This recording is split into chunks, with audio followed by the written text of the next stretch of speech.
My full name now is Jennifer Kiyomi Fujino Anderson. I was born in Slocan City in the Kootenays on March 30th, 1944.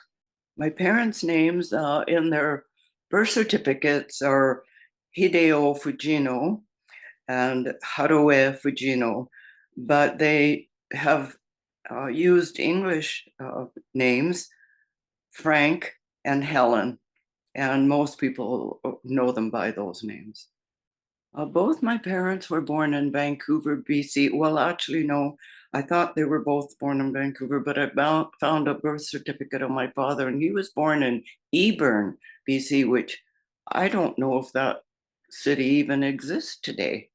I'm not really sure, but I hadn't heard of it, you know, until I read it. Okay. Both my grandparents on my dad's side were born in Japan, in the Shigaken district. Or I really don't know when they came over, which is interesting. Hmm. There's no one left now that I can ask. I believe my grandfather was a fisherman. Hmm. That's about all I can tell you on my father's side. We don't really have that much information on my mother's side of the family. What I recall is that my mother worked in the Acme cannery, and that's how she and my dad met.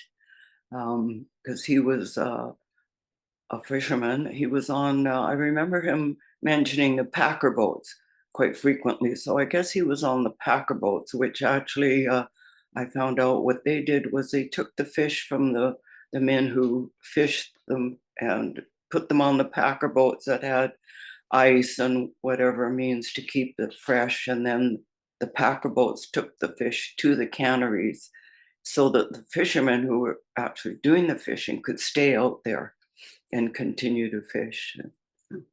That was my understanding anyway. Okay. They were actually married in Revelstoke Oh, okay. on March 15th, 1943.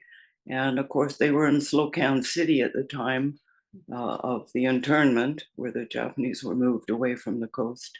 And I remember them saying that they had to get permission from somebody to travel from Slocan City to Revelstoke, where my grandparents were living.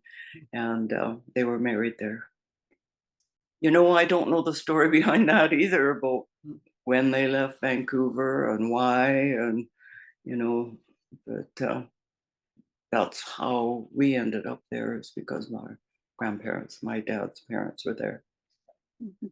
Um, I don't recall a whole lot of information, but I do know that at, when my dad was first interned, because he was a fisherman at the time, they wanted, this is what I remember anyway, they wanted to send him to the East Coast. But he said, no, I'm not going there. I want to go to Revelstoke or, in that area because my parents are there. And so that's how we ended up in Slocan. And when we were there, he ended up working at the power plant. And it was interesting. A couple summers ago, a couple of brothers and my sister and I, we went on a little trip to the Kootenays, and there there is a power plant that was in operation at that time. I'm not exactly sure if it's the one my dad worked at, but it's still running, which was amazing. Yeah, but that's what he did. Yeah, and my mother, guess she was a housewife. My brother Ken and I were both of us were born in Slocan, and I found out when I renewed my passport that it's Slocan City, not Slocan, BC. I was corrected on that. And but the rest of my siblings, Norman, Sharon, Dan, and Ron, were all born in Revelstoke. So when your family settled in Revelstoke, what was your father's occupation?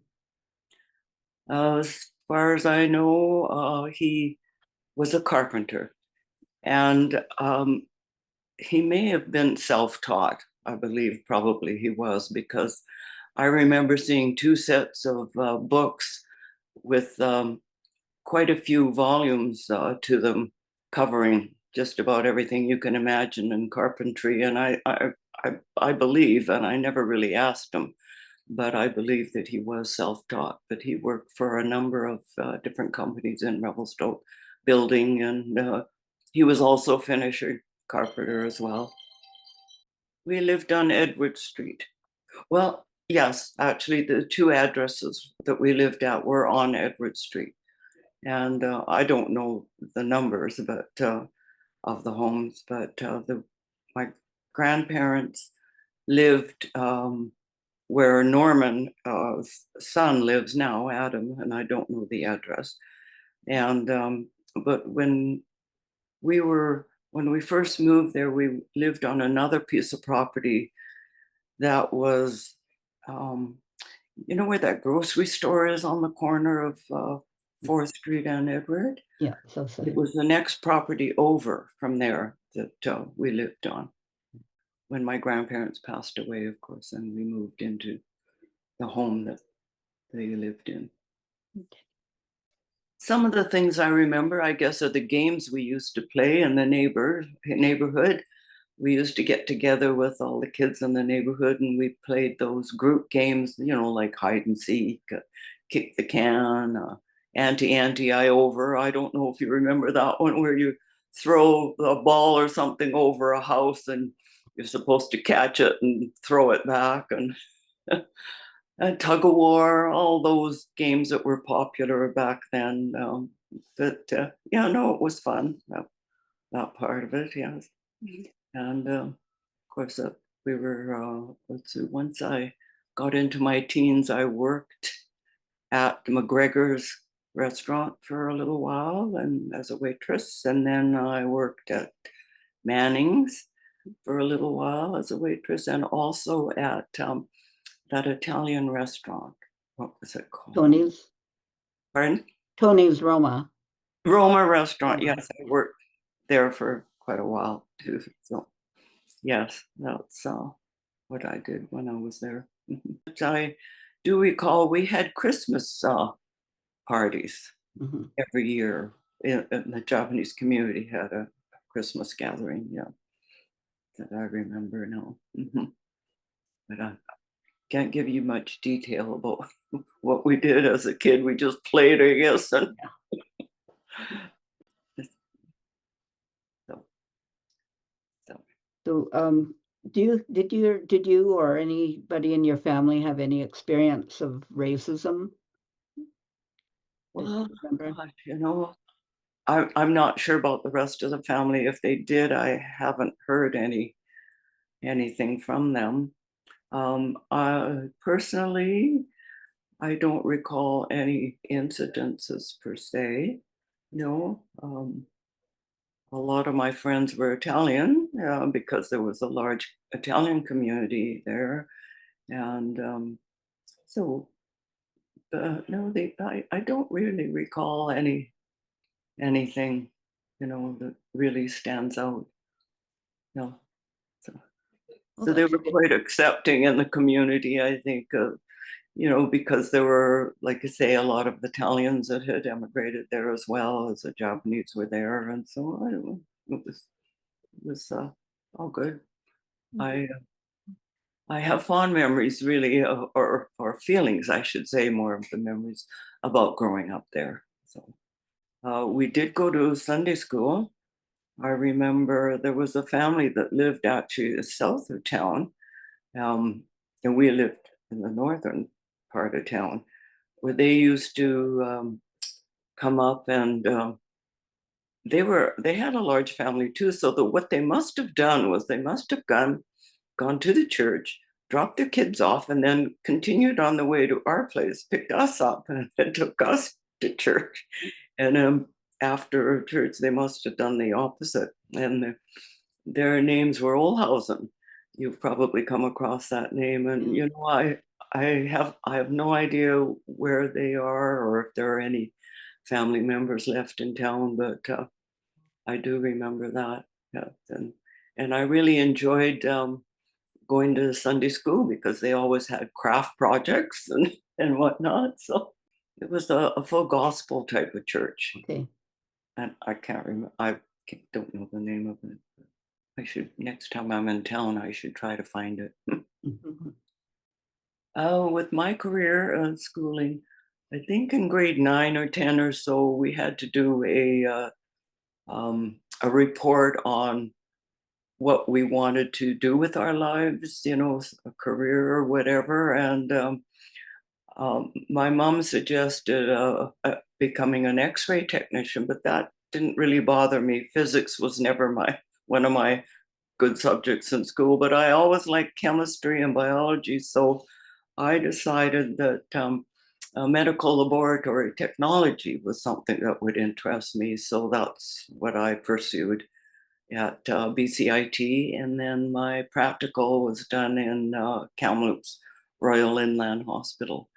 And I've enjoyed it. It's been a really good choice for me. Um, Never boring.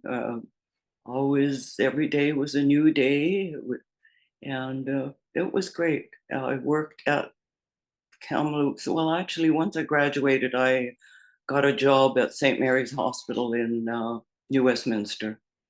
And I was there for a few years. And then from there, I was married there at that time, and got a job at the Kelowna General Hospital because that's where my husband found a job.